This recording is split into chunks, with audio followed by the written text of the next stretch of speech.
This is the President McCormack Podcast with your host, Mark McCormack.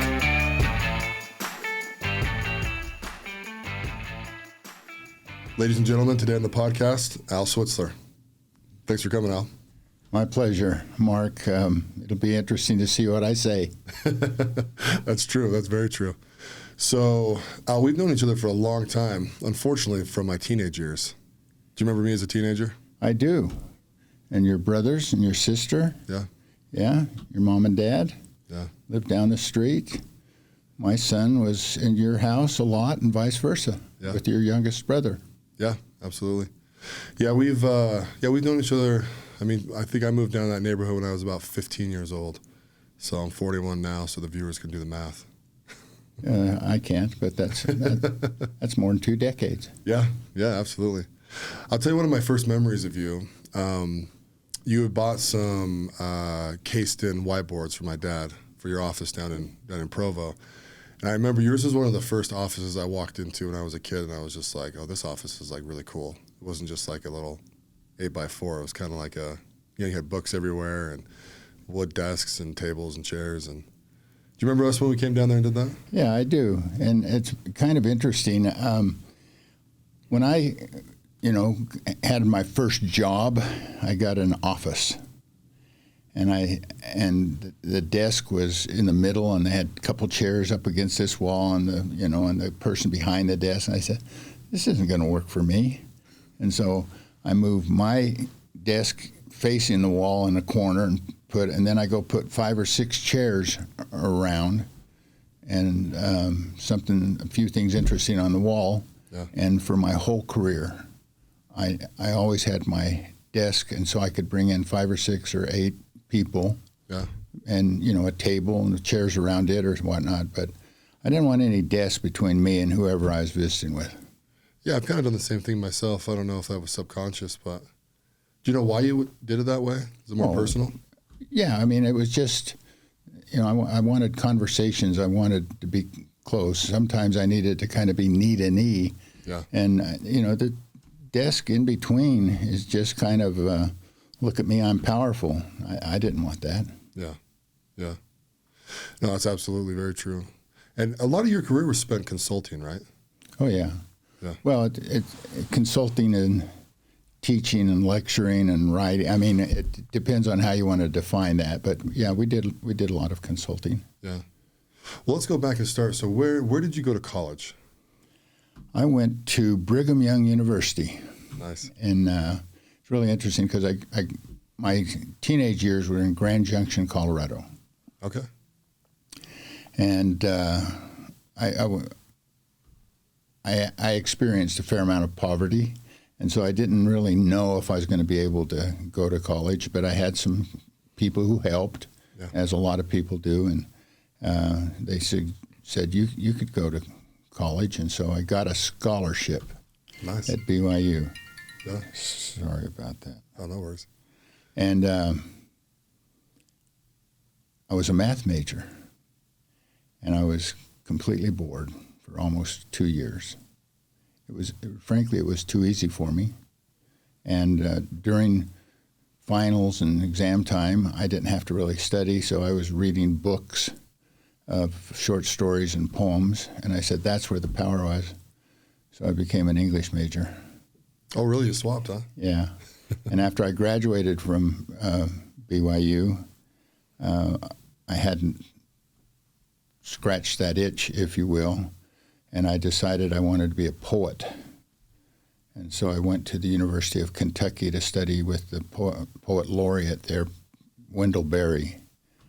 And somewhere along the line there, I had the realization that I wasn't going to be able to support a family being a poet. So I decided I'd be a professor.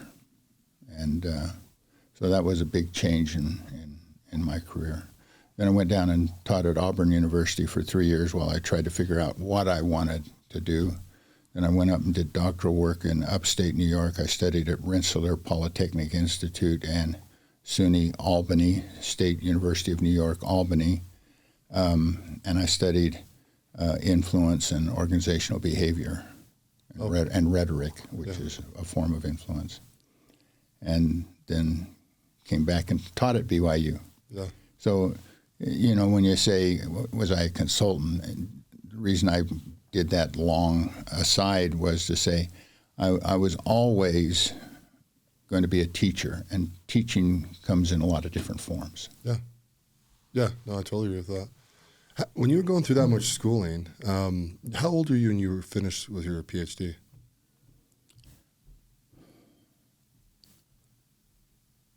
27. Okay, so you knocked it out pretty quick. Well, I said I did doctoral work, and so I should, you used the word finish my PhD. I'm actually ABD, all but dissertation. Oh, okay. That's a long story. Yeah. I wrote my dissertation multiple times, but there were lots of other students who were my colleagues going through that period of time that never finished either. They had a real difficulty at RPI, Rensselaer Polytechnic Institute, getting people completed. But I got the education. Yeah.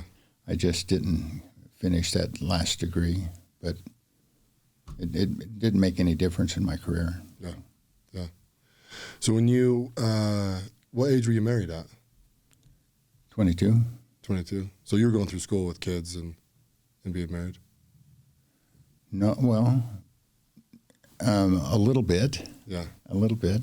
No, my wife Linda and I got married 2 weeks after we graduated. Oh, nice. Then we went to Kentucky, and at Kentucky we didn't have a child, but we had our first daughter when we were down at Auburn University. Right. So then up at New York we had one, and then a few years later we had another daughter, then a son, so we have 4 children. Yeah.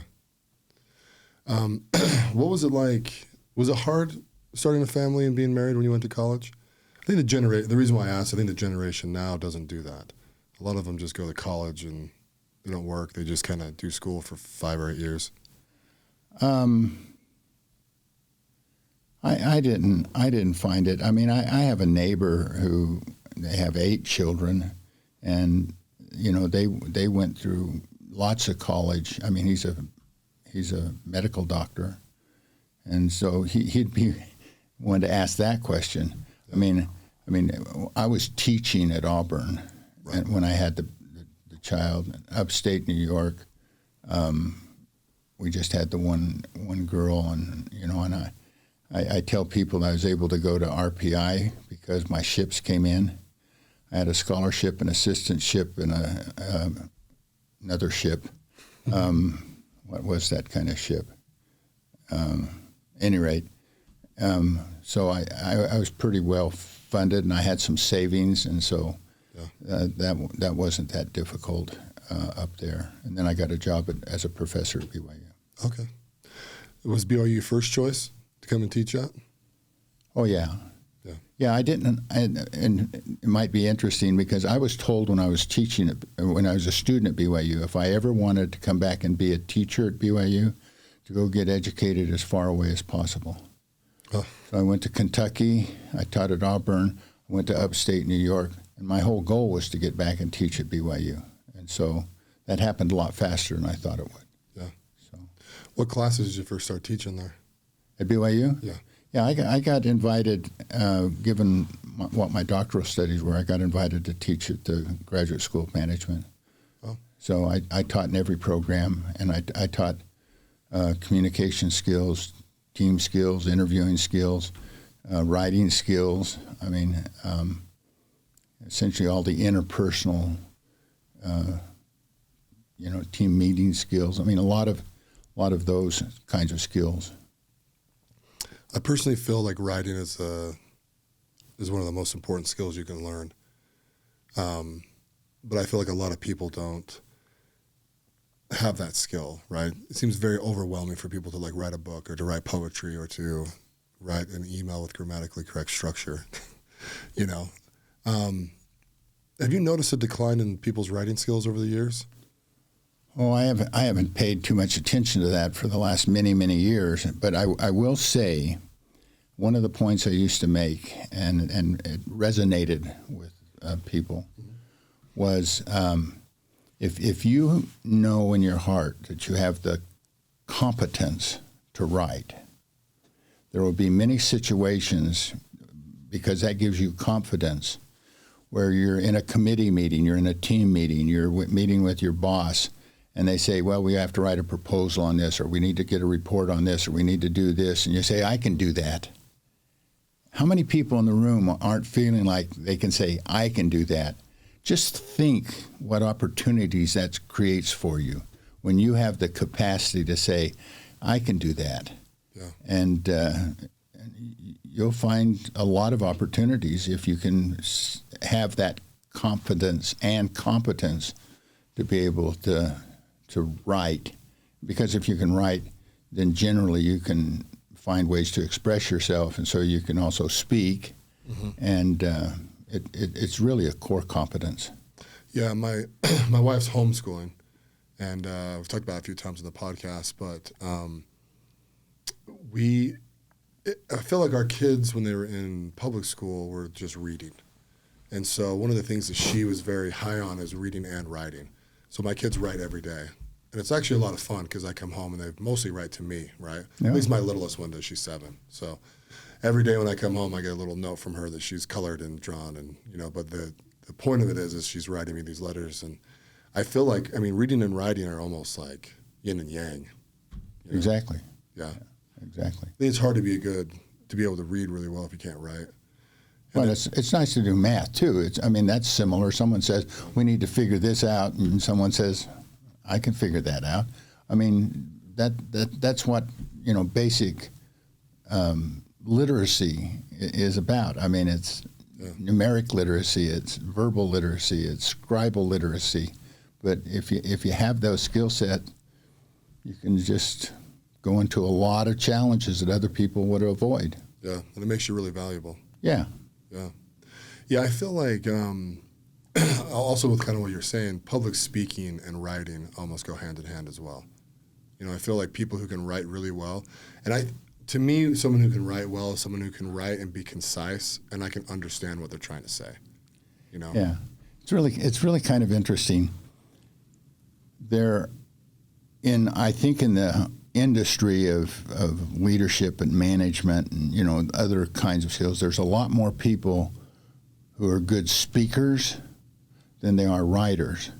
So when you look at what the core of their material is, it's stuff that they've kind of borrowed and pieced together from other people who are composers, who are researchers, who actually create content. So I think that the people who are able to compose are a little step above those who can speak. And then there are people who are speakers, and there are people who are teachers. Mm-hmm. And the people who can interact enough and have enough exercises and learning experiences, as opposed to just listening to, someone who's up there giving them the motivational, help you run faster, dive deeper, and come up drier, And motivational speakers are great. It's just that there are different components of capacities that people have. Yeah. And again, I think teachers can bring people along, or sometimes motivational speakers can jumpstart them, but they can't do those other things. Yeah. Yeah, no, absolutely. I'm actually writing a book currently. It's called Likability, the most important characteristic. And without diving deep into it, but I'm researching on my own. I'm not doing traditional research, but I feel like I'm making one of the chapters. I'm making a list of the most important skills to learn, and so public speaking is one of them, writing is one of them, and debating is one of them. Did you ever get into debate at all in your school? Well, I know I not formally at all.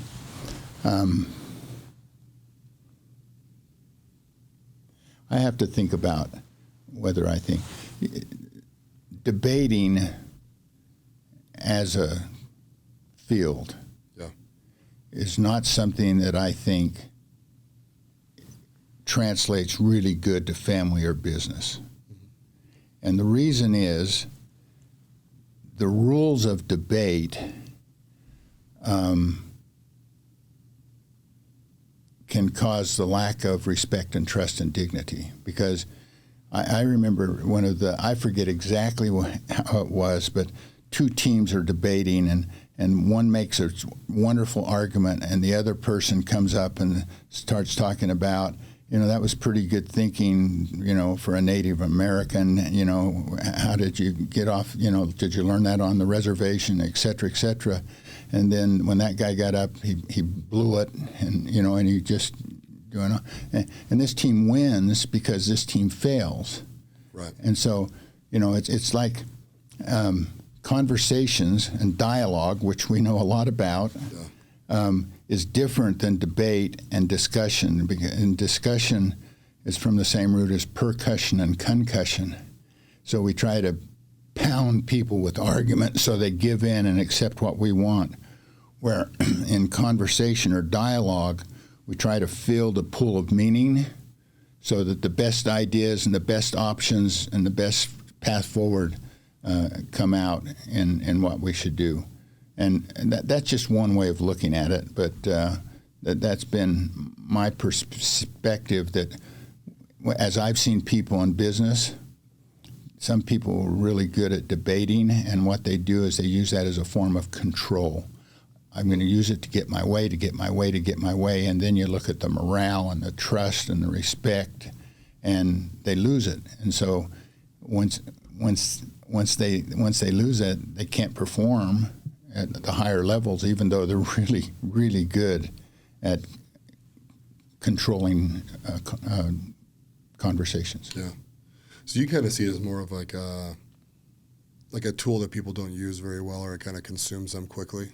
Yeah, and the problem in high school and college, the way they have debate tournaments, reinforces that you can do a lot of controlling, stressful, manipulative ways of winning, because that's what the goal is, to win the debate.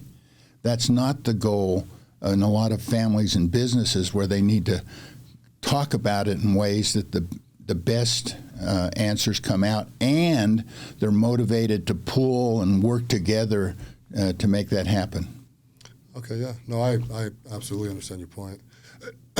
My thought process on it, tell me what you think, is I like it because I did it in 9th grade. It's the only year I did it, and I regret not going on and doing it. Because I felt like, we were, in 9th grade maybe it was softer because we were prepped with subjects, right? So then we had to go do our research, highlight, have this one of those big binders of all this, information you could pull out when you need to, or proof or whatever. And then, you go and draw, for or against, a topic. And it was, to me, it was really interesting to actually have to prepare so well you could argue both sides. And it really forced you to critically think and strategize a little bit, right? Because it's like, hey, they're going to bring this up because I know this, and so to counter that, you got to come over with this. And you do have to come up with manipulative forms to beat them in the actual debate. But see, and let me make that point. If you'd have said, I think one of the core competencies is being able to do the kind of research that debate helps you perform, excellent. Yeah. But now let's say we're in business and you've done your research. Yeah. That's really good. I can argue both sides, etc. But what happens in a debate is, even though I know that the best answer is A, I'm doing the con. Right. And so I know I got 4 arguments over here that would help the con or help the pro. Yeah. But I got these 2 answers, and so for con, and so I do that. In business, you don't want to do that. Yeah, no, you would never. Yeah, that's the issue. I'm totally with you. The kind of preparation of studying a subject, knowing both sides, and all that, excellent. Yeah. It's only the debate tournaments. I see what you're saying. Yeah. That and when people carry that into life, then they create difficulties and unintended consequences, because even though they won, what else did they lose? Exactly. They didn't really win. Yeah. See, and I like and going along with that too. I like that your thoughts have to be challenged, right? I feel like there's a lot of people nowadays, let's just say younger generation, which pains me to say because I'm only 41. But they are told and taught something, and they just stay in that track no matter what. And so I think it's good to have like your beliefs challenged so that you can kind of back them up. And then also with what you're saying, when you translate that into the business world, we'll say, right, if you can argue both sides, if someone's stuck on a con, you could actually talk them into coming to the other side. And maybe if, they think you're the con and they're the con, you might get in a loop there. But yeah, I've been in situations as a consultant and a teacher, right, where I've seen spectacular leaders say, we have this challenge. And then they would say, now I think that what we ought to do is A, B, and C. Said, and there's 12 people in the room, and they're all smart. Yeah. He says, but there must be some other alternatives. I'd really like to hear what the alternatives are. And he says, and I don't want it just on the top of your mind. Get in a group, 4 of you in a group, and go spend half an hour, and then come back and tell me what's wrong with this and why you ought to be doing something different and whatever, and really encouraging the process, of really honest, real dialogue, as opposed to someone in the group saying, okay, I can win this because I can do, I can get my point and then I'll get my brownie points, Yeah. And so it's more the intent. And so all of the skills you're talking about, I'm all for that. It's just that I've just seen the discussion, the percussion, the concussion, I tell people there are 3 major leadership styles: metaphor, semaphore, and two-before. And when people use the two-before, which happens in debate, right, tournaments a lot, then there are really consequences that they need to worry about. Yeah. But if you're only interested in getting my way, people do it. Yeah. Yeah. When you're doing the corporate consulting, what would you find like the biggest issue was amongst corporations? It's really interesting. First, let me just say that we formed a company called Vital Smarts in 1990, and we created a wonderful team. Carrie Patterson, who just a couple weeks ago passed away unexpectedly, it was so sad. Ron McMillan, Joseph Graney, and we formed this company, and we brought in beautiful people and a team, and we did a lot of work, a lot of research. And the reason I bring that up is that there are consulting firms that have high speciality and say, if you have financial problems, we can do it. If you have customer service problem, we can help you. We had a different, the name of our company was the first, by the way, we named our company first the Praxis Group. And Praxis is an interesting word that most people don't know because it's the perfect balance between theory and application. Praxis. Okay. But then we changed the name to Vital Smarts. And we say, what did we mainly do? That's the answer that I'm trying to find here. Every individual team, organization fits on a continuum between death and vitality, is moving one way or the other. We had the capacity to go in and help you assess where you were and which way you were moving, and what were the things you needed to move to become more vital. And so the books we wrote, the training programs we wrote, and the consulting we did was all to help entities become more vital. Okay. And so sometimes, we help them with culture, and sometimes we help them with communication, and sometimes we help them with controlling costs, and sometimes we'd have to bring in some experts who knew more about that than we did, but we helped them find out what the issues were and then the steps that it would take. And then probably our primary research created the six source, the influence model, and where we taught people how to assess why are you not getting what you want, and what behaviors do you need to get what you need, and then how do you marshal overwhelming positive influence to actually make that happen.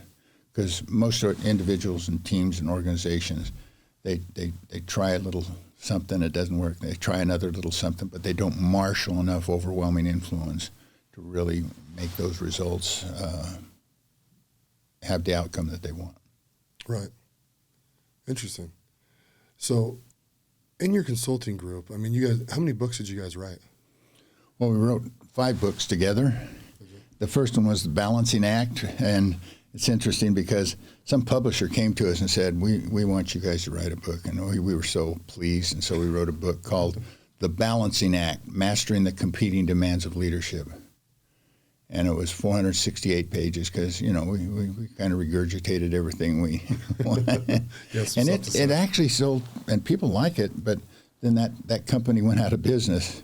And oh, really? Yeah, we'd only sold, 30,000 books or so at that point. So then our research continued. We did this and this, and we figured out what we wanted to do, and we put a proposal in front of a publisher, and they accepted it, and it was called Crucial Conversations, Tools for Talking When Stakes Are High. Yeah. And then we wrote it's now called Crucial Accountability. Oh, okay. And I love the subtitle about Tools for Resolving Broken Promises, Violated Expectations, and Bad Behavior. Then we did Crucial Influence, which are the new skills of leadership. Yeah. And then we also did one called Change Anything, which is all about personal change. The new skills for leading change, and then it was the skills for personal change. Yeah. And so we wrote those 5 books. How many years in between those books did you write them? Oh, boy, it was every 3 years, like clockwork. Every 3 years, yeah. And Crucial Conversations, at the 20th year, came out with the 3rd volume. Oh, okay. 3rd edition. Oh, 3rd edition. Yeah. Gotcha. So is that the most popular book? Yeah, it's really interesting on the top of the 3rd edition. I've been retired for 10 years, so I take no credit for this. Okay? But you just laid the foundation. It says crucial. Well, and I helped write that book, but in the new edition, they've made some changes, modernized it and stuff. But at the top, it says over 5 million sold. Yeah. So it's been quite successful. But I think more important than the books, which have been warmly accepted, we developed training programs that really work to help people develop those skills. And Vital Smarts changed its name not so long ago to Crucial Learning. Crucial Learning is, as a company, still going out and doing wonderful, marvelous work. And they've now trained over 3 million people around the world. Yeah, it's funny about Crucial Conversations. I actually read that book before I realized you were one of the authors. Well, that's good. Well, in one of my classes in college, I don't know if it was 3 or 5 books. They said pick one of these and read it, right? And I don't know why it just seemed interesting to me out of all the other ones. And one day as I was reading, I looked at the authors and your name was on there, and I was like, "Wait, Al? Like the actual Al?" And I asked my mom and dad. They're like, "Oh yeah." I think we actually spoke about it probably at church once or twice. Well, what's interesting about that is we decided. In fact, our publisher said, "Now you need to put one person's name on this book because authors, become celebrities and they speak more and whatnot." And we said, "No. We're not here to be celebrities. We want Crucial Conversations to be the celebrity." Yeah. And in fact, we don't even care to be celebrity. What interested in about that, because we had 4 authors, and then we had, on the 2nd edition, we had 5, and now I think there's 6. Oh, really? Because of people, adding and contributing as some of us retired. Yeah. If we'd had one author and they'd have given this many talks over that period of years, because we had 4 and then 5 authors, we gave this many talks over those years. And so it was, for us, it was really good strategy. Yeah, a lot more velocity. But it was the honest strategy because we all contributed. Yeah. So when you guys, so my mind's kind of running here. So when you first started the consulting business, what did you do for revenue right out the gate? This is kind of an interesting story. We started a previous company. 3 of us did. Well, make 4. It was called Interact Performance Systems, and we did some of the original work.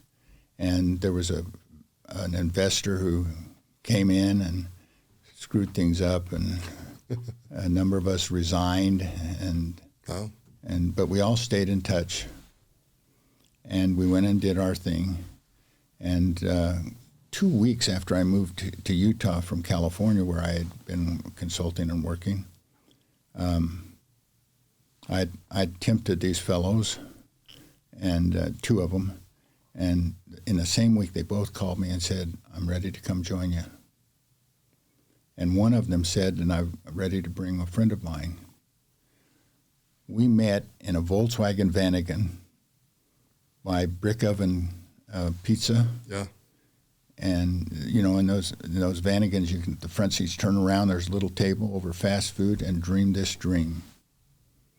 And we said, we're going to start the company. We started it on November 19th, and all of us were sufficiently employed that we made enough money to keep it going the first year, and then the second year and the third year. And we just said we're going to partner. Whatever revenue we bring in, we're just going to pay our bills and split it. Yeah. And not everybody can do that, but we did it for many, many years. Oh, that's awesome. Yeah. I was kind of expecting something along those lines, like bootstrapping it together. Yeah. Yeah. Well, in fact, we never had any debt, ever. Yeah. So. Yeah, that helps. Yeah. So where do you think, what was the first major move you guys made as that company that really started when the company took off? Well, we called it the Praxis Group, and frankly, we had a really good blend of good theory and good application. And, we had some really good clients that included Ford Motor Company and et cetera. And we knew that we didn't want to be a speaking, presentation and consulting, because they charge by the hour. And, you either charge more or get more people to speak, but it limits what you can do. We wanted to become a product company. So for the first several years, we did the research and the writing and the development and the testing that allowed us to have real confidence that what we were offering was really valid and productive and effective. Yeah. And so then we started developing products. First, we were a product company, and when we wrote the book, we wrote it looking back, because we had done all this stuff instead of looking forward and say, what do we need to, whatnot. And I think that that's one of the reasons that it resonated. And I think that that's what really let us, quote, take off, was because we were thorough in our testing and our validation, and we knew that, we guaranteed we'd come in and do an initiative or a training and said, and if it doesn't do what we say it will, if you don't like it, don't pay us. Yeah. And so I will say that it was a successful company. It was a real nice career. It's still a nice company, a terrific company. We won the training company of the United States twice, 10 years apart. We were Entrepreneurs of the Year in 2007 for the state of Utah. Oh, were you? Oh, cool. So I mean, there was a lot of recognition that came with it, but the real satisfaction was that people used it and got good results. You know. So when you're a young company and you guys are going through all that, how did you get Ford to be a client? Like a big company like Ford. Oh, we didn't do any marketing. It was all word of mouth. Yeah. You know, just someone knows and they talk to this, and someone changes jobs and moves to another company and say, oh, that was really good. We need that here and stuff. So, we just did good work. And we didn't. I said we never had any debt. We never had any wowie ambitions either, which said, well, if we just go get in this amount of money and market this way and do this, we could grow, I mean, we didn't have those aspirations. We were just, some dedicated professionals trying to change the world, whatever part of the world we could to do good. Yeah. I've told people when looking back on this that one of the things I'm really proud of is that in that company, I made a good living doing something I loved with people that I loved, doing something noble with people I loved. It doesn't get any better than that. Yeah, that's a good combination. Yeah. And you also still taught at universities, right? Well. Yeah, as an adjunct professor. Yeah. Yeah, I actually in 1988, 2 years before I started before we did the Praxis Group or Vital Smarts, I started being an adjunct professor at the University of Michigan. Mm-hmm. Ford Motor Company was a big client.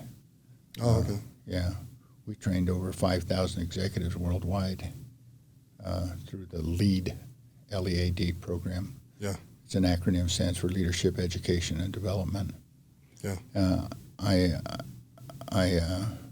also was an adjunct professor when I lived in California for 2 years. I taught a couple night classes at the University of Southern California.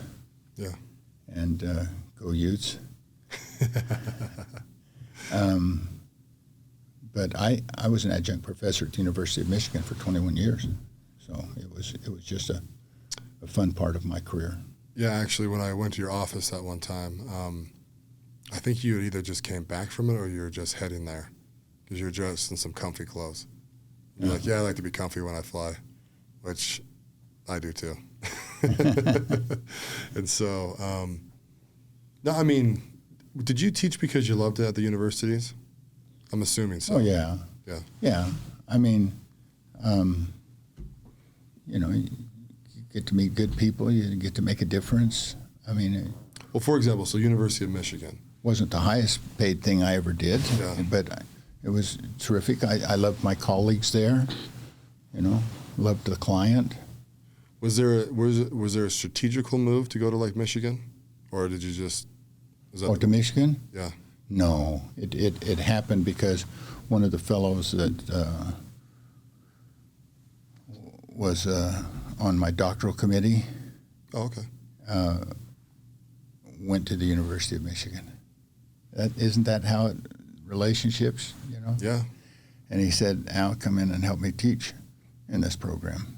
So we did a pilot, and we did another pilot, checked the results, and then they spread it worldwide, Yeah. So. Oh, that's awesome. When's the last time you taught at a university? 10 years ago, 12 years ago. 10 years ago. Yeah. Did you miss it? No. I when I was winding down, aiming toward retirement, I knew I had to be cold turkey. Because it takes a fair amount of effort to stay current. Yeah. To stay sharp. Not that I was ever really sharp, Hey, we're not allowed to lie on the podcast. I just knew that I wasn't going to be able to For a couple of years I did a gig or two when they were desperate, and they needed somebody. I did, but I just knew I wasn't going to keep going. Yeah, the reason I ask is I think it would be a lot of fun, especially with how much life experience you've had, to go and teach college students that especially really wanting to learn. There's a difference between going and doing your generals and then taking, higher ed classes where you really care about the teacher, you care about their resume, you care about what they have to say. I mean, was that your experience? Well, yeah, it's I think every professor is successful as a professor because they've done this much living and research, and and they bring it together. There's lots of people who do that. I just knew that I only have so many brain cells, and I aimed them at some different things, and that's kept me fully engaged. But I just knew that I couldn't put a toe in the water, and I just couldn't do that. Yeah. Was it hard to retire? No, it was time. It was time to retire. One of the reasons I knew it was time to retire is we spent several years coaching and training the next generation to step up and to do that. So we were very confident that the company would continue. Yeah. And it was time to do something different. When you exited the business because you were a founder, did the partners completely buy you out, or do they? Oh, we sold the company. Oh, did you? Okay. Yeah, we sold the company. Nice. So one of the things I'm proud of is that we had a mechanism where we made a lot of people a lot of money. It wasn't just the founders. Yeah. A lot of people. And a number of them retired, and many of them stayed because the company that sold it was going to have in 5 years, another liquidity event, and they've done well with that. But now we were fair with our employees, and 3 of us retired, right soon when it was sold. And the company carried on and been doing well. So after it was sold and the dust settles and the wire transfers go out, how'd you feel? Oh, just, it's the same thing. I made a good living doing something noble with people I love, and now I'm doing something noble. Yeah. Oh, absolutely. Yeah. People I love, and so. So it's been good. It's been real. Yeah, it's been good. I'll be honest with you. There are times, when I can look back and say, Tom Peters, by the way, many people know Tom Peters. He was an author and great speaker and whatnot. He was on the same program that I was on, and he was first. He gets to choose when he goes. I didn't. I get to choose when they put me in. Right. And then there was another guy that was a professional speaker who was second. And Tom Peters is loud and boisterous, and animated and whatnot. And the second guy said, well, I'm going to have to outdo Tom Peters. And now, here's Al. Yeah. Okay. I went up to the microphone and I said, it was a dark and stormy night. I did something different. Well, in that particular session, I got a lot of applause. Yeah. And every once in a while you say, oh, that was nice. Yeah. But I never was in it for the applause. I wasn't in it for the money. Yeah. When people came up and said, would you sign my book? And you look at that book and it's marked and dog-eared and whatnot. And I said, and I've been to your training too, and let me tell you how it helped my family. That's what I was in it for. Yeah. So, and that still happens, by the way. It's just astounding. I went to a meeting of the Utah Association of Secondary School Principals, and a few of them afterward came up with said, "Sign my book, and this is what it did," and I've been retired for 10 years, and the book's still out there helping people, and the training programs are out there helping people, and it's nice to be a part of something noble. Yeah, absolutely. Did you ever think about Crucial Conversations? And because it's been a minute since you wrote it, did you ever think, I can't believe we did that? Or yeah, I mean, honestly, if we'd have aspired, we didn't aspire to write a New York Times bestseller. We just wanted to do the best work we could do. Yeah. It helped that it was a New York Times bestseller in 8 days. I like that. Yeah, and we also knew that the book doesn't change people as much as the training program. Yeah. That's why when I mentioned that they've trained over 3 million people, that's more satisfying, But again, it was a wonderful career with wonderful people, wonderful clients, and not everybody can say that. Yeah. To ask you a more personal question that I'll be projecting onto you, when you were building your business and you were working, how did you feel about work-life balance, specifically spending time with your kids?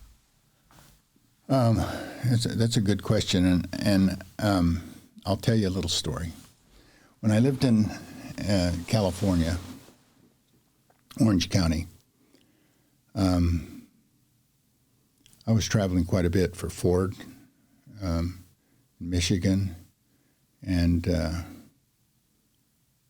had a neighbor who was one of the big shots for one of the biggest banks. If you remember that fire they had on the tall tower, and the 2 of those floors were his floors that burned. Oh, okay. He said, I can't believe you travel so much on an airplane. He said, I hardly ever travel. I said, well, tell me what your day is. And he says, well, I get up about 4:30, and then I drive and do a lot of work before my team gets there at the bank. And then I finish the day and I do some more work before I leave, and I drive home after the traffic. And he says, I said, aren't your kids asleep by the time you get home? Yeah. Aren't they asleep when you leave? Yeah. I said, then don't give me any guff. Because if I travel 100 days a year, that means I'm home 100 days with my kids. Yeah. That's how I balanced it. So even though I knew I was going to be gone a lot, I was also home more than almost everybody. Yeah. And not everybody can do that because, even here, people, leave Saratoga Springs and go downtown Salt Lake City and come back. And I think then you just have to do. I know someone, for example, who said, it's worth it to me to hire someone to do my yard work so I can spend that time with my kids. And so there's various ways to balance that, but to me, you not only need to do it, but you need to be explicit with your children. This is our time, family time. This is when I take one kid out to breakfast, a month. This is when we go do this. This is ski trips. This is, and this is homework time. This is reading time. It's all of that. So it not only needs to be designated, it needs to be explicit. This is my intention, and doing that. Yeah, yeah. I'm the yard work guy. I don't do it because I want my Saturdays. Yeah. One of the few days I have off. And then you find other ways to teach your kids to work. Yeah. You don't have to do it with yard work. Yeah, absolutely. Plus, the yard looks a lot better when they're not doing it. Yeah. So, I'm surprised you don't have your dad do it. He needs the money. Oh, is he saying that these days? I can't imagine. Actually, he'd probably love to come up and do it. Yeah, no, that's great. I one of the things that I've worried about, my wife and I had a plan. We started it, 12 years ago, and that was she was going to raise the kids, take care of the babies, make sure they're safe, food, take care of the home, all that stuff. I was going to go out and build a career, make as much money as I can, stabilize our family for the future, make good decisions, network, connect. And we executed it perfectly. But I don't know, I look back and see all the times I missed with my kids. And so now I spend a ton of time with them. Yeah, I just make, they talk about quality time, and some people say that's a joke, just saying, I do quality time. Yeah. But again, if you can make agreements and keep those agreements in terms of some regular, even if it's not long, at least it's regular, and this is our time. Make it explicit. Yeah. I'm currently playing Risk with my kids almost every night. There you go. And beating them into the ground. Oh, yeah, and teaching them humility. That's a good lesson. They're also going to understand when they win, they actually won. And that's, by the way, something my dad taught me. So we were a foosball family. I don't know if you remember that growing up, but yeah, he would beat us into the ground, just 10-0, 10-0, 10-0 until we were about 14, 15. Then we started being able to compete, and I don't think he's won a game in 25 years. That is a challenge, Dad, if you listen to this. But yeah, it's hard sometimes. It's hard. I don't know. You look back on your life, right, a little bit, and think, man, what decisions were good, which ones weren't that good, which ones were mediocre, and I think I'm a person that's just constantly checking themselves and making sure I'm always in the right direction. Well, there's nothing wrong. I mean, one of the keys to life is your ability to analyze and adjust. Yeah, that's a core competence. Analyze and adjust, and so some people get so laser focused and myopic that they don't analyze and adjust, and then they also don't say, work-life balance. I mean, I've been thinking a lot about self-reliance, and I've looked at some definitions of self-reliance that I haven't been too impressed with, but to me, self-reliance says I'm responsible for managing my own fill in the blank. And my own health, my own income, my own debt, my own nutrition, but also my own relationships. And, so you and your wife had an agreement. You should be analyzing and adjusting and saying, for example, I bet you could still do the same thing if you say, I don't work Fridays. Yeah. Fridays are family. I bet you could still have the same if you found, half a day Monday or whatever's best for your kids. Yeah. You could adjust, So. Yeah, one of the major things I adjusted to a few years ago, I used to work late a lot, right? And so, because when you're at the top, you just kind of have to get it done, right? There's no one to give it to. And so now I don't actually go into the office until 9 o'clock in the morning. So we get our kids out of bed at 6:30. Good on you. And we play a little bit, we eat breakfast, we talk, we hang out, and then, like I said, they're homeschooled, so they start homeschool at 9, and I dip out of there about 8:45 or something like that and go to work. Yeah, good on you. Yeah, it's been that's been a good adjustment. Yeah, I know not a lot of people can do that. You kind of have to be able to set your own hours, but yeah, and then I stay at the office till the work gets done still, and yeah. Well, I can give you my shortest motivational speech. I love it. Would you like that? Yes, please. Here it is, my shortest motivational speech. If you travel too many miles, and if you travel too many miles and work too many hours, in no time at all, you can look as bad as me. And I've given that talk to quite a few people. Yeah. And the issue is if you put a few priorities on here, the rest of it's like, a bottle, you put the big rocks in and the little rocks in, and, you still fill it in. But yeah. First things first. Yeah. Yeah, you got to take care of the important stuff. Yeah, I totally agree. Al, how has religion played a part in your life? A ton. Let's see, that's harder. It's a complex one, but I can do it quickly. I am the illegitimate son of a teenage orphan named Jones with no living relatives. So my mother, I was born in California. My mother traipsed around with her boyfriend for 3 years, and then finally she ran away, seriously, to a little town in Colorado called Yerevan. It was part of the Manhattan Project. It no longer exists. It was a Superfund site. They scraped it off the face of the earth. Jeez. You can't go home. When I was 13, we moved to Grand Junction. But during part of that, my mother fostered me out for years and years. I mean, from age 3 to almost 9. She told me I was in 22 different homes. And then she married this guy named Switzler. That's where I got my name. And frankly, the Switzlers were rugged drunkards. Yeah. And after a number of events and incidents, I told my mom one day, I want to try religion. I want to go to church. Nobody else went to church. And in this little town, they only had 2 little community churches. I wasn't impressed the first time I went. I wasn't impressed the second time I went to a different one. And a fellow named Lark Washburn, who was a uranium baron, but my stepdad worked for him, my only dad. He said, well, if your boy's looking for religion, you ought to come to church with us. And he ended up having, I think, 7 kids. But back then he probably had 5.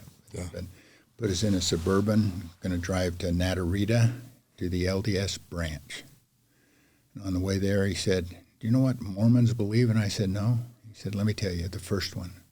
We believe in God, the Eternal Father, and in His Son, Jesus Christ, and in the Holy Ghost. He said, do you notice I put and in there? Anyway, so after this and that and this and that, I joined the church. 11 years old? And a year later or so, my parents joined. Made a big difference. But then when I was almost 13, my dad went to pick up some cattle. We moved to Grand Junction. He was a ranch foreman for Lark Washburn's ranch out there. Mm. He got carbon monoxide poisoning. He went to the hospital and found he had leukemia, died a few months later. Then we got to suffer poverty until I graduated and went to college. Yeah. But during that time, having LDS friends and having LDS gospel principles, prayer, all of those things in my life helped me through the really tough times. And I tell people I was converted at 11. Probably not much, really. 14 was really a good year of conversion. And 16 and 18 and 21, I mean, I think conversion is an ongoing process, but I certainly wouldn't have been the person I am without religion in my life. Yeah. And have you always been faithful? Oh, yeah. Yeah. Yeah. I've not had a problem. I've always worked at being faithful. Yeah. I mean, I know enough that particularly, and to go with our vital smarts theory, we have these crucial moments, and in the crucial moments you need to rely on the vital behaviors that help you get the results you want. And so, when you know how to pray and what inspiration is and how to live the first and second great commandments, it affects who you are and what you choose to do, and it made a huge difference for me. Yeah, that's wonderful. It's always been interesting to me to see people with religion now that I'm older. I went on my mission, 20 years ago, and we studied a lot about different religions because, we knock on different doors and we wanted to really be able to speak to people. And it was, it's interesting. I've met a lot of very devout people throughout my career and my life, I actually know a lot of Muslims, funny enough. Well, it's really interesting. I have a friend who, for a long time now, he founded, now is retired from a training business too, and he lives in Delaware. and he's also an ordained Episcopal priest. And Paul's his favorite apostle because Paul was a tent maker, and he was this fellow was a training guy and a minister, you know. And he came and visited us, and I said, when you come to Utah, what do you want to do? He said, I want to go to your church, you know. And then afterwards he said, well, one of the things, it happened to be a fast Sunday, he said, one of the things that you mentioned, Al, that I agree with is that your people are completely devoted. There's just, you know, they're just sincere, you know, and I see that. On the other hand, I think he's more devoted than I am, you know. I mean, we don't have a trademark on, you know, devoted and following Christ. Yeah. I think we have some truths that help people a lot. You know, I don't want to underestimate that, but I know people who are way more devoted Christians than I am, and they're not LDS, and I can learn on how to follow Christ by looking at what they do. Yeah, yeah, absolutely. It's life's interesting. It's interesting there's so many religions, you know? Yeah. Over time, you know, you just have all the splinters, all the, different groups get together, the community that comes from it. You know, I do a lot of work in Texas, and it's interesting going down there because there's a lot of Southern Baptists, you know? And I kind of think that I only see good, but, you know, it seems like the communities are just set up around, you know, their church. And it's just, it's very community oriented, you know. Almost every Saturday and Sunday they're doing something with their people. Yeah, you know, I don't know where I heard this first, and it's a variation of it, but I've seen people who confess to be religious, but it's occasional, it's casual, and it's seasonal. Yeah, you know, and the LDS people I know and some other Christian people I know and Muslim people I know, that's not casual or occasional or seasonal, you know. And that's constant. And I think there's a lesson in there, you know. I mean, but the word kindness, you know, shouldn't be occasional or casual or seasonal, you know. And not just religion, but other good character traits ought to be the same. Yeah. Yeah, that's great advice. So tell us what you're doing now that you've retired, because it's really cool. Well, just before we retired, I was certainly thinking about what we do. We've been involved in humanitarian efforts for a long time, and one of the things we were associated with is called Unitas. Unitas now, they give credit for getting 30, 40, 50 million mothers and their children out of poverty around the world. And we were a little part of that at the beginning. And one day I was giving my wife some detail about Elevar and Unitas and other things we've been a part of. And at the end she said, well, that's really cool, but what are we doing in our own community? That same day I had lunch with a colleague of mine from the company, Mike Carter, and he said, you know, this morning I was driving into Pleasant Grove, and it looked like I could see on the sign, it said, welcome to Pleasant Grove, and it said, entering a no-hunger zone. Mm. And so we talked about the fact that when we retired, and so we started then, and so we looked and looked and looked and interviewed and talked, and we found out that American Fork and Pleasant Grove were the two biggest places at that time where there was food insecurity and hunger. So we started a food pantry. And we went down to Spanish Fork and met Wendy Osborne, who had already, a couple of years before, started Tabitha's Way. And so collectively we formed Tabitha's Way Local Food Pantry. It's one 501c3 with two pantries. And so there in American Fork, we have Tabitha's Way Local Food Pantry, and it's kind of grown and grown and grown. A couple of weeks ago, we served 436 families in 1 week. Did you? That's cool. That's 1,500 people plus. Yeah.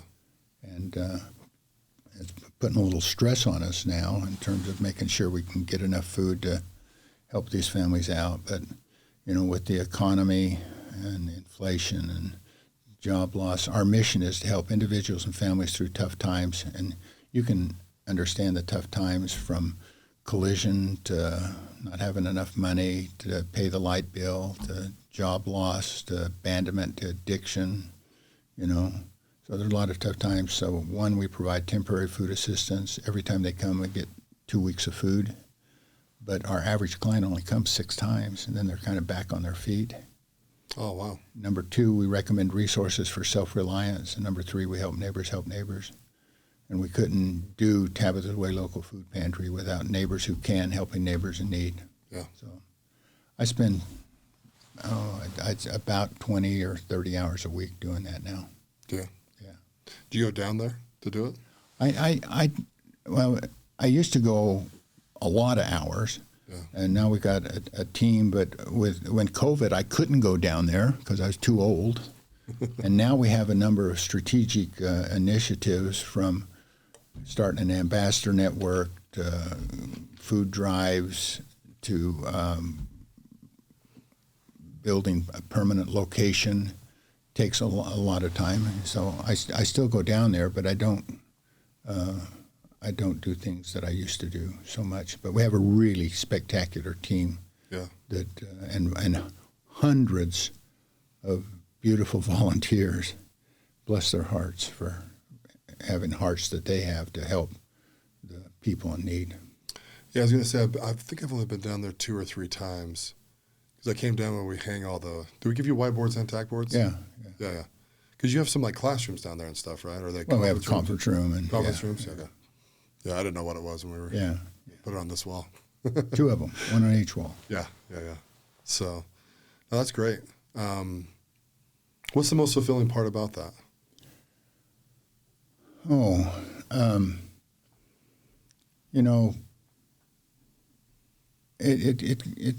Being engaged with a noble cause with people I love. You've heard that before, yeah. I will say that I've come to believe that my favorite commandment is the second great commandment, to love my neighbor. Lovest thou me, he said, feed my sheep, feed my lambs. If you love me, love one another. I just feel like I was blessed with not just some resources, but some skills. Mm-hmm. And I'm trying to apply them the way my religion encourages me to do. Yeah. And I can tell you, interfacing with the staff and interfacing with donors and interfacing with clients, and, all of that, I was telling you about the guy who come up with the dog-eared Mark Crucial Conversation book. Yeah. When you hear stories like some lady came up, she's wearing a scarf on her head and she weighs 80 pounds. I said, how you doing? And she says, I'm great. I said, well, why are you great? She says, because this is my last time. Mm. I said, well, why is that? She said, because I'm through chemotherapy and I've got a job that starts in 2 weeks. And then she got teary and said, and I couldn't have done it without Tabitha's Way. And I'm saying, all those hours are worth it. Yeah. All those hours are worth it. Yeah. And again, I hope every volunteer and donor, whether they donate in time, food, or money, I hope they feel it's worth it too, because it's really helping a lot of people. So if people are called to help, what's the best way for them to engage? Well, you mean to volunteer? Well, they can if they're a client. We never turn anybody down for one time, and then we kind of assess and tell them where they could go for help, or we help them. But they can just, if they want to donate food or money, they can always come down. We give tours. They can call up and make an appointment. They can go online and we have Sign Up Genius or something like that, so that they can sign up to volunteer if they'd like to. But again, it takes thousands. Many hands make light work. It takes thousands of people for Tabitha's Way to work, and bless their hearts for those who step up and serve some of the neediest people. Can children volunteer with their parents? They can with their parents. And if they want to come along, they really need to be teenagers. Yeah. What do the volunteers do, mostly? Well, with the volunteers, we have multiple things, but most people, they sort, they clean, and now they do client assistance. They stock the shelves, just everything you can think of at a regular store, supermarket. We have those kind of activities. If groups want to come, we're kind of limited to 10 or so people at a time, and we have Sign Up Genius for those kinds of activities too. Yeah, that's great. And then obviously people can always donate food and money. Yeah. And is there a procedure for food to be donated? They can just come. If they want to really do a food drive online, there's always a list of our most needed items, so that really helps. And if they at food drive, it's nice to call the number that's on there and talk to Kara. Kara can help guide them through on a food drive.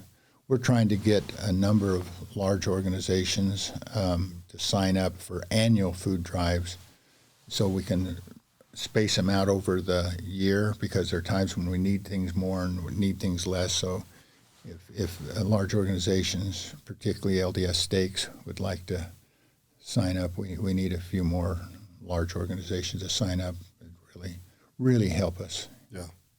Oh, awesome. Well, hopefully people will listen to this and go do it. Yeah, I hope so.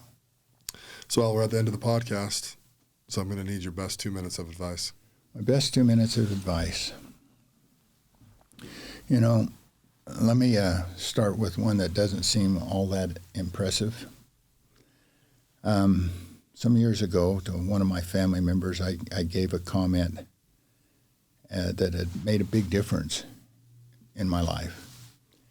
And when I was growing up, I played a lot of basketball.